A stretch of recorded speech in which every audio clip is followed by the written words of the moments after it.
Hello student, good morning. Hope आप सब लोगों ने चैप्टर फर्स्ट का जो रिवीजन टेस्ट था वो कंप्लीट कर लिया। So today now we are going to discuss about the test. उसके क्वेश्चन आंसर्स जो हैं पहले वो हम देख लेते हैं। फर्स्ट क्वेश्चन था the first step before growing crops, यानी कि क्रॉप्स को ग्रो करने से पहले कौन सा स्टेप जो है वो हम फॉलो करते हैं। तो हम कौन सा स्टेप फॉलो करते हैं क्रॉप्स को ग्रो करने से पहले? It is the preparation of soil, यानी कि सॉइल को जो हम प्रॉपर से प्रिपेयर करेंगे। कैसा? देखो, जैसे हमारी ये क्रॉप लैंड है, ठीक है, इसके अंदर इस तरीके से वेवीज बने हुए हैं, कहीं पे ऊपर कहीं पे अनइवन लैंड बना हुआ है, इस तरीके से कहीं कहीं पर जो हमारी प्रीवियस जो क्रॉप्स थी उसकी इस तरीके से रूट्स कहीं कहीं पर है। तो हमें क्या करना पड़ेगा नेक्स्ट क्रॉप शो करने से पहले? सबसे पहले हमें इसको एक प्रॉपर लेवल के ऊपर जो है लेके आना होगा। इस मेथड को हम लोग क्या बोलते हैं? Preparation of soil. हमारा सेकंड क्वेश्चन जो है वो क्या है? हमारा second question this is what happen to damage seed when we put them into water.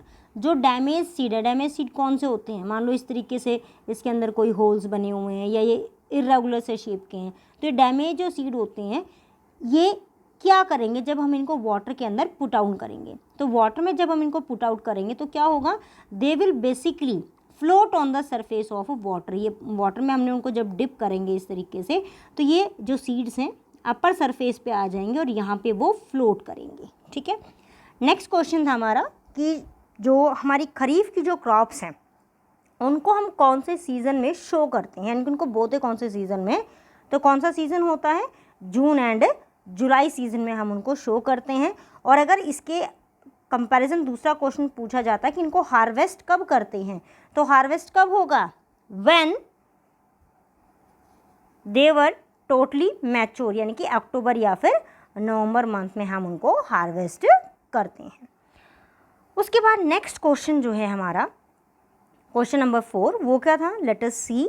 Question number 4 is 2 examples of chemical fertilisers. Chemical fertilisers के 2 एग्जाम्पल्स बताएं। केमिकल फर्टिलाइजर यानी कि फर्टिलाइजर क्या होते हैं? These were artificially prepared in the factories. Factory के अंदर prepare होते हैं। तो इसके अंदर देख लिए हमारे पास यहाँ पे जो है एक बहुत ही ब्रॉड वैरायटी है हमारे पास।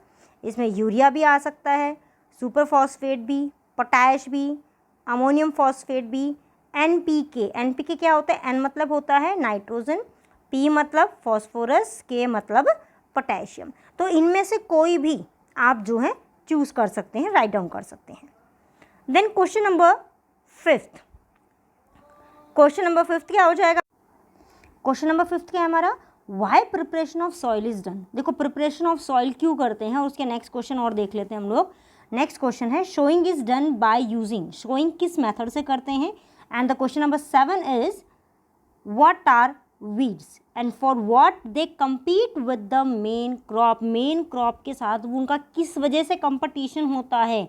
क्या चुराते हैं उनका, क्या खाते हैं उनका? ठीक है, अब इन तीनों चारों क्वेश्चंस को हम लोग डिस्क्राइब करके देखते हैं। यस, क्वेश्चन नंबर 5 है कि हम लोग किस लिए करते हैं प्रिपरेशन ऑफ सॉइल? किस लिए करते हैं? देखो, प्रिपरेशन ऑफ सॉइल जब करेंगे तो हमारी सॉइल क्या हो जाएगी? लूज़ हो जाएगी। सॉइल लूज़ होगी तो जो हम लोग सीड्स इसके अंदर शो करेंगे, जब वो ग्रो करेंगे किसके अंदर? प्लांटलेट्स के अंदर। ठीक है, छोटे छोटे प्लांट्स के अंदर जब वो ग्रो करेंगे तो क्या हो जाएगा? वो इस तरीके से उनकी रूट्स जो है वो ईजिली पेनिट्रेट हो जाएंगी और न्यू प्लांट बहुत ईजिली ग्रो कर सकते हैं। तो हम किस लिए करेंगे? इसका आंसर क्या हो जाएगा हमारा? For root penetration into the soil. Proper root जो है वो सॉइल के अंदर जा सकें। नेक्स्ट क्वेश्चन था कि शोइंग जो होता है हम किससे करते हैं? शोइंग किससे करते हैं? Sowing as you all know now this is done by seed drill. Seed drill जो होता है ये एक मशीन होती है जिसके अंदर हम लोग क्या करते हैं? अपर केस के अंदर अपने सारे सीड्स को जो है डाल देते हैं एंड लोअर बेसमेंट में इस तरीके से यहाँ से एक एक करके सीड निकलते हैं और हमारी क्रॉप लैंड के अंदर ग्रो हो जाते हैं ईजिली। क्वेश्चन नंबर 7 जो था हमारा वो क्या था? What are weeds. वीड्स क्या होते हैं? वीड्स बेसिकली क्या होते हैं कि this were the unwanted plant. Unwanted या अनडिजायरेबल प्लांट होते हैं जो किसके साथ ग्रो करते हैं? हमारी क्रॉप। कौन सी क्रॉप? जो हमने शो कर रखी है। ठीक है, जैसे मान लो हमारी क्रॉप हो सकती है कि हमने मस्टर्ड को शो कर रखा है, हो सकता है हमने कॉटन को शो कर रखा, तो इनके साथ इस मेन क्रॉप के अलावा जो प्लांट ग्रो कर रहे हैं उनको हम लोग बोलेंगे unwanted plant. Then question number 8 था कि जो वीड्स होते हैं वो मेन क्रॉप के साथ क्या compete करते हैं, ठीक है। तो मेन क्रॉप देखो, जो हमारी क्रॉप होती हैं उनको नॉर्मली ग्रो करने के लिए नॉर्मल वेज में किसकी ज़रूरत होती है, they need proper water, nutrient, space and light, यानी कि सनलाइट सबकी ज़रूरत होती है। तो इसमें आप लोग कोई भी पॉइंट डाल सकते हैं, एनी 4, ठीक है। 1 मार्क का क्वेश्चन अगर है तो आप इसमें कोई भी 2 पॉइंट इजीली डाल सकते हैं कि वो किस लिए compete करेंगे, वो वाटर भी यूज़ करेंगी क्रॉप का, वो क्रॉप के न्यूट्रिएंट्स को भी यूज़ करेंगी, वो स्पेस भी लेंगे। स्पेस कैसे लेंगे, देखो हमारा क्रॉप लैंड है, इसके अंदर ये स्पेस हमने दे रखा किसके लिए, मेन क्रॉप के लिए।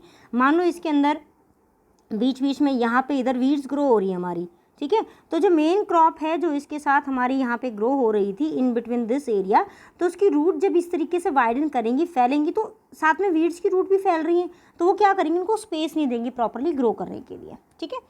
उसके बाद नेक्स्ट क्वेश्चन नंबर 9 है हमारा, व्हाट इज टिलिंग। टिलिंग क्या होता है। Question number 10 is name a machine which is a harvester as well as a thresher, यानी कि जो हार्वेस्टर का भी काम करती है और थ्रेशर का भी काम करती है, ठीक है।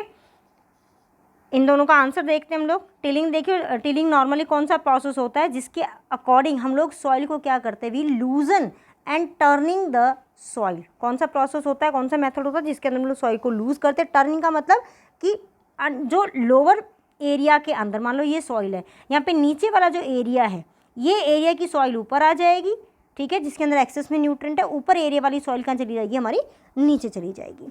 तो उसके बाद नेक्स्ट क्वेश्चन जो था हमारा कि कंबाइन कौन सा होता है, तो इसके अंदर हमारा क्या आ जाएगा, कंबाइन है जो एक हार्वेस्टर की तरह भी काम करता है, ठीक है, जो हार्वेस्टर की तरह भी काम, जो हमारा कंबाइन जो होता है ये दोनों की तरह काम करता है, हार्वेस्टर की तरह भी और दूसरा हमारा ये थ्रेशर की तरह भी, ठीक है, दोनों की तरह बेसिकली ये वर्कआउट करता है। नेक्स्ट क्वेश्चन नंबर 11 जो है वो है हमारा कि what is the harmful effect, ठीक है। हार्मफुल इफ़ेक्ट क्या है हमारा, फर्टिलाइजर्स को अगर हम लोग यूज़ करते हैं फॉर अ लॉन्ग टाइम। देखो फर्टिलाइजर्स आपको पता है क्या होते हैं, दीज आर केमिकल्स, ठीक है, और केमिकल्स को अगर हम लोग ज़्यादा यूज़ करेंगे तो उनका साइड इफ़ेक्ट नेसेसरी है, कुछ ना कुछ ज़रूर आएगा। तो क्रॉप के लिए क्या साइड इफ़ेक्ट है, तो ये हम लोग देखते हैं। इसके अंदर आ जाएगा it will reduce the soil fertility. Soil की फर्टिलिटी कैसे रिड्यूस करेगा कि हमारी जो सॉइल होती है बेसिकली वो न्यूट्रल होती है, ठीक है, उसके अंदर हम लोग कोई भी चीज़ इजीली ग्रो कर सकते हैं। एक्सेस के अंदर अगर हम लोग फर्टिलाइजर्स को यूज़ करते हैं तो वो सॉइल के अंदर एसिडिक मीडियम क्रिएट करती है, जिसको हम लोग बोलते हैं कि पीएच लेवल जो होता है हमारी सॉइल का वो चेंज हो जाता है। इसके अलावा सॉइल फर्टिलिटी के अंदर क्या आता है कि हमारे मेन जो न्यूट्रिएंट जैसे कि nitrogen, phosphorus, potassium, sulphur, iron, इस तरीके से सारे के सारे जो न्यूट्रिएंट है ये भी डिफिशिएंट हो जाते हैं, कम हो जाते हैं। उसके बाद नेक्स्ट मेथड है, नेक्स्ट जो क्वेश्चन हमारे 2 मेथड्स के ऊपर है about the irrigation. Question number 12 जो है, this is the method which supply water directly into the root is called as. जो क्या करेगा, डायरेक्टली किसको देगा, ये प्लांट की रूट्स हैं, डायरेक्टली इसमें सब, ठीक है, डायरेक्टली रूट्स को ही सप्लाई करे, तो ये कौन सा मेथड होता है, as you all know it is called as a drip method और ड्रिप सिस्टम, इसके थ्रू जाता है।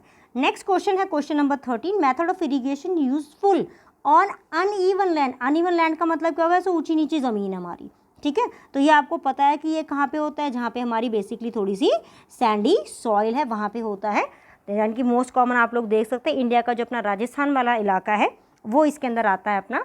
तो अनइवन लैंड है तो इसके लिए सबसे बेस्ट कौन सा मेथड आता है अपना, this method is called as sprinkler method. जो मैंने आपको बताया था स्प्रिंकलर मेथड किससे काम करता है कि मेन पाइप जो होता है इसमें वाटर सप्लाई होता है, यहाँ पे जब वाटर आता है तो टॉप पे जो नोज़ल होती हैं ये वाटर के प्रेशर की वजह से एक बार इस तरीके से रोटेट करेंगे, एक बार इस तरीके से रोटेट करेंगे, तो जैसे हमारे शावर में से पानी निकलता है ऐसे इसमें से वाटर जो है वो रिलीज होता है।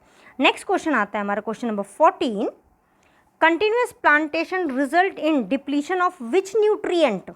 ठीक है, अगर हम लोग कंटिन्यूस प्लांटेशन कर रहे हैं, मतलब कि अगर हम लोग कंटिन्यूसली क्रॉप्स को ग्रो कर रहे हैं एक लैंड के ऊपर, क्योंकि हमारा चैप्टर किसके ऊपर बेस्ड है, क्रॉप प्रोडक्शन के ऊपर, ठीक है। तो अगर क्रॉप्स को कंटिन्यूसली एक लैंड एरिया है, इस पर हम लोग लगातार 1 2 3 4 5 सो ऑन बहुत सारे सालों में लगातार ग्रो कर रही हैं, तो ऐसे कौन से न्यूट्रिएंट्स होंगे जो इसमें से डिक्रीज होते हुए चले जाएंगे। तो इसके लिए क्या आ जाएगा हमारा, इसमें जो मेन न्यूट्रिएंट्स हैं हमारे, like nitrogen, phosphorus and potassium, ये मेन न्यूट्रिएंट होते हैं जो हर एक क्रॉप को एसेंशियल होते हैं, चाहे वो कोई भी क्रॉप हो, चाहे रबी की हो, खरीफ की हो, कोई भी क्रॉप हो, हर एक को एसेंशियल होते हैं। अगर हम लोग कंटिन्यूसली ग्रो करेंगे तो बेसिकली इनकी क्या हो जाती है, डिक्रीमेंट हो जाती है।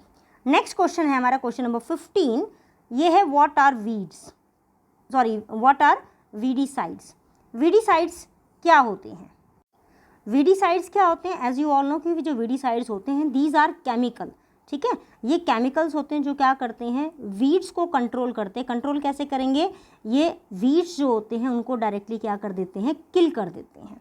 उसके बाद नेक्स्ट क्वेश्चन है हमारा, ये है, दोनों क्वेश्चंस को देखते हैं, लास्ट 2 क्वेश्चंस बचे हुए हैं।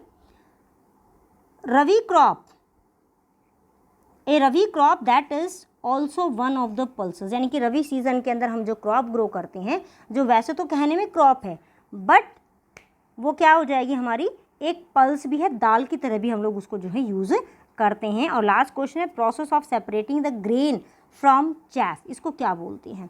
तो क्वेश्चन नंबर 16 के अंदर क्या हो जाएगा कि इसके अंदर हम लोग बोलेंगे कौन सी क्रॉप है हमारी ऐसी, तो ये ग्राम भी है, इसके अलावा हमारी जो मसूर है जिनको हम लोग लेंटिसल्स बोलते हैं, ये भी उसके अंदर ही आता है हमारा, हम इनको भी क्या करते हैं, रवि सीजन के अंदर ही ग्रो करते हैं।